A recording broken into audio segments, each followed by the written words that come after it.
First of all, Paul, happy 10th birthday to the CPDP, of course.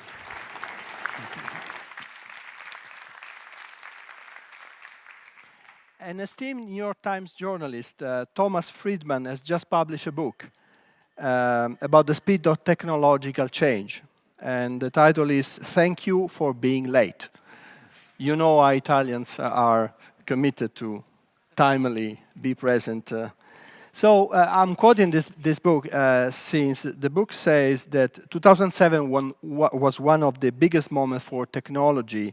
Android and iPhone were launched, Twitter and Facebook went global, and BNB was founded. So you see, CPDP anticipated this by 1 year.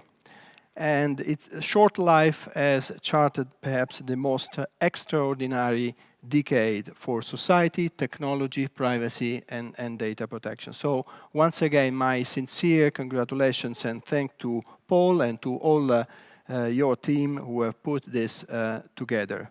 This is 2017, the biggest ever CPDP, 1,020 participants. Chapeau. Many young people and also a new beautiful fringe venue in Maison d'Autriche for discussing risk-based approaches, data capitalism, reflections on integrity, sponsoring. And here in the main building, rooms have been full from 8:45 in the morning till 6 o'clock, yesterday evening till 8 o'clock, with side panels on voter privacy, ethics, robot agency, connected toys. So a very excellent exercise. You might recall that last year, thank you for inviting me once again for this very short closing remarks. I invited you to prepare for Star Wars. And the epic film franchise seemed to epitomize the zeitgeist of privacy in human at the beginning of 2016. This year, I would love you to promise you that you are actually in La La Land. But of course, the world very far from being a romantic landscape. Big moments in our lives are not punctuated with pretty tunes, and few of us have the opportunity to dance in front of a purple sunset seemingly painted by Van Gogh. We are in a very uncertain place. It's easy to forget that last year was a cause for celebration for those of us who have fought and labored hard for modernized rules on data protection in the EU. And we continue to see countries around the world emulating the approach taken by the Council of Europe on the Convention 108 and the EU on both regulation and directive. The courts in the EU and at a national level have continued to uphold and deepen our understanding of the correct application of principles of human rights. And alongside the trends of adopting personal data and privacy laws with effective enforcement bodies, there are counter trends around the world. The construction of enormous databases of personal and very sensitive information, either with too little control over who can access, or with too much control by state actors. And we also seen a reversal in many countries of their protection of human rights and the freedom of civil society to advocate the rights of the weak and the vulnerable. And I predict that connected people around the world will soon begin to understand why we have data minimization, purpose limitation, and now accountability as essential principle of a modern data protection. People will realize that the limitless accumulation of personal data, including the most intimate genetic and biometric data, creates, by using a language sensitive for cross-border burden, a risk of tsunami.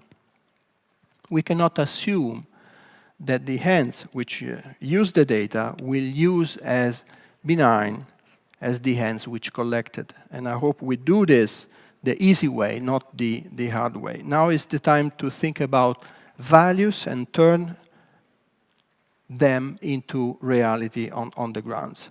In the EU, all regulators and independent data protection authorities, as well as data controllers, have, if you don't count today, 483 days to become fully ready to enforce it or to comply with the GDPR and the directive on law enforcement.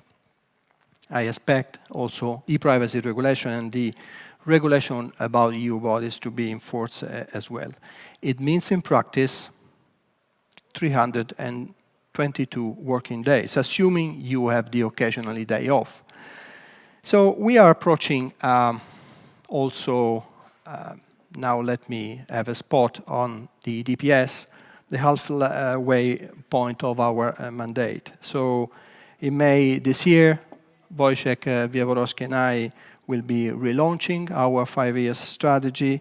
We would like to have a fresh focus on getting the EU institutions ready for this new legal framework. And in collegiality with fellow independent data protection authorities, we will be preparing the new EDPB. Be sure we will be ready at midnight of May 24 next year. And we will take a truly global outlook. To reflect this, we will shortly have a new local website.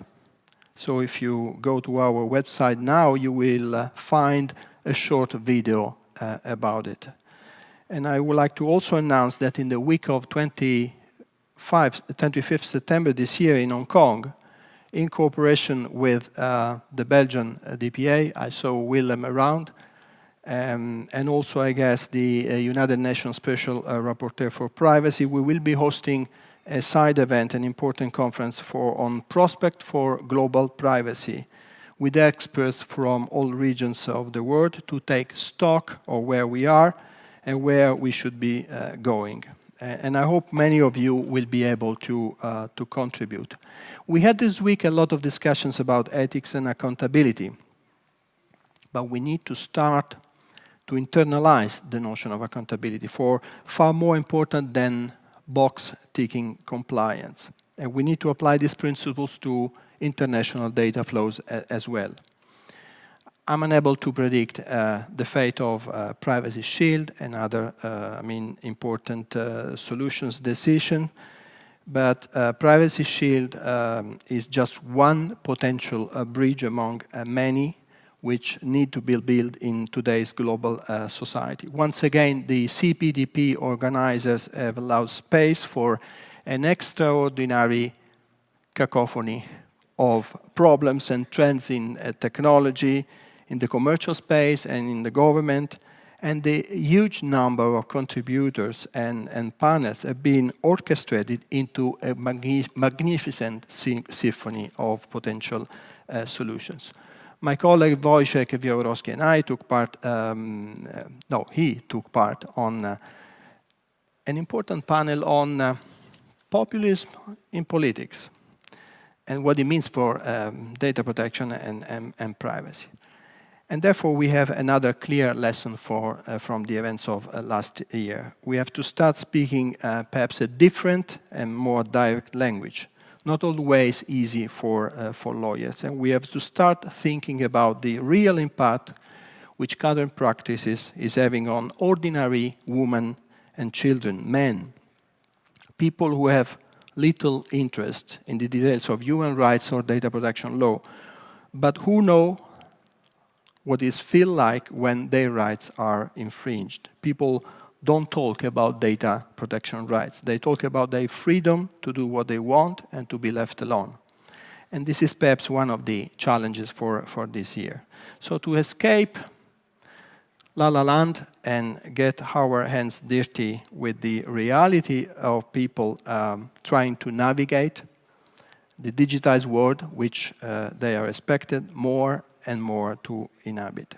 Today we mark, tomorrow more precisely, the Data Protection Day, the Data Privacy Day, the European Data Protection Day, and we should really try to harmonize the description next year. So again, other potential bridges. But today something more important and solemn is happening. Today is Holocaust Memorial Day. It is a reminder that totalitarianism did not happen overnight. A reminder to all of us how fragile democracy and dignity are. They are fragile because it's easy to weaken one right, and when you weaken one right, you make it even easier to weaken another one, and so on.